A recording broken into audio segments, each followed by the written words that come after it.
పాకిస్తాన్ టర్కీల మధ్య సైనిక కదలికలు తీవ్ర చర్చనీయాంశంగా మారాయి.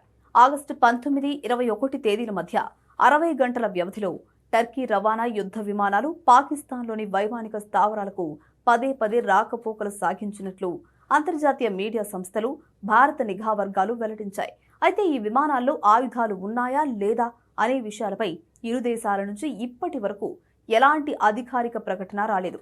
టర్కీ ఎయిర్ ఫోర్స్ కు చెందిన C-130 హెర్క్యులెస్ A-400M వంటి భారీ మిలిటరీ రవాణా విమానాలు రావల్పిండిలోని నూర్ ఖాన్, కరాచీలోని మస్రూర్ ఎయిర్ బేస్లలో ల్యాండ్ అయి వెళ్లాయి.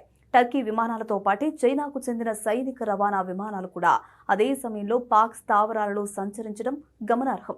టర్కీ నుంచి పాకిస్తాన్కు భారీ ఎత్తున మానవరహిత డ్రోన్లు, వాటికి సంబంధించిన అధునాతన సాంకేతిక పరికరాలను ఈ విమానాల ద్వారా తరలించి ఉండొచ్చు. డ్రోన్లతో పాటు గగనతల రక్షణ కోసం HQ సిరీస్ ఎయిర్ డిఫెన్స్ క్షిపణి వ్యవస్థలను కూడా పాక్ ఆర్మీకి అందిస్తున్నట్లు రక్షణ నిపుణులు అనుమానిస్తున్నారు.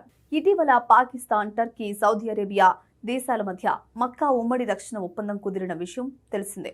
డిఫెన్స్ ఎక్స్పర్ట్స్ దీన్ని ఇస్లామిక్ నాటోగా పిలుస్తున్నారు. ఈ ఒప్పందం ప్రకారం ఒక దేశంపై దాడి జరిగితే మిగిలిన దేశాలు సైనికంగా సహకరించుకోవాలి. ఇందులో భాగంగానే పాక్ తన వైమానిక దళాన్ని బలోపేతం చేసుకునేందుకు టర్కీ నుంచి అత్యవసరంగా ఈ ఆయుధాలను దిగుమతి చేసుకుంటున్నట్లు తెలుస్తుంది.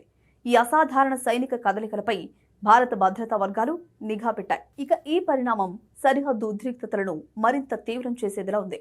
టర్కీ అందిస్తున్న డ్రోన్లు సరిహద్దుల్లో నిఘా దాడుల సామర్థ్యాన్ని పెంచుతాయి. ఇది భారత సైన్యానికి వ్యూహాత్మక సవాలుగా మారుతుంది. గతంలో జరిగిన ఆపరేషన్ సింధూర్ సైనిక ఘర్షణల సమయంలో స్థానిక పాకిస్తాన్ రక్షణ వ్యవస్థలోని లోపాలు బయటపడ్డాయి. అప్పట్లో పాక్కు రక్షణ పరంగా తీవ్ర నష్టం వాటిల్లింది. ఇప్పుడు ఆ లోపాలను సరిదిద్దుకోవడానికి, భారత్కు ధీటుగా నిలబడడానికి పాక్ వేగంగా ఆయుధాలను సమకూర్చుకుంటోంది.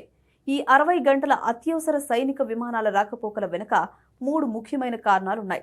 పాకిస్తాన్ ప్రస్తుతం తీవ్ర ఆర్థిక సంక్షోభంలో ఉంది. మరోవైపు బలూచిస్తాన్ వంటి ప్రాంతాలలో తీవ్రవాదుల తిరుగుబాట్లను అణచడానికి పాక్ సైన్యం హెలికాప్టర్లు, డ్రోన్లను భారీగా వాడుతుంది.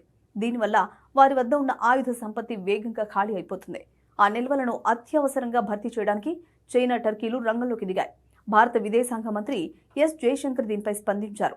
భారత్కు ప్రతికూలంగా ఉండే దేశాల రక్షణ ఒప్పందాలను నిశితంగా గమనిస్తున్నామని, అవసరమైన వ్యూహాలతో భారత్ సిద్ధంగా ఉందని స్పష్టం చేశారు. భారత రక్షణ వర్గాలు ప్రస్తుతం సరిహద్దులోని కదలికలను నిరంతరం ట్రాక్ చేస్తున్నాయి.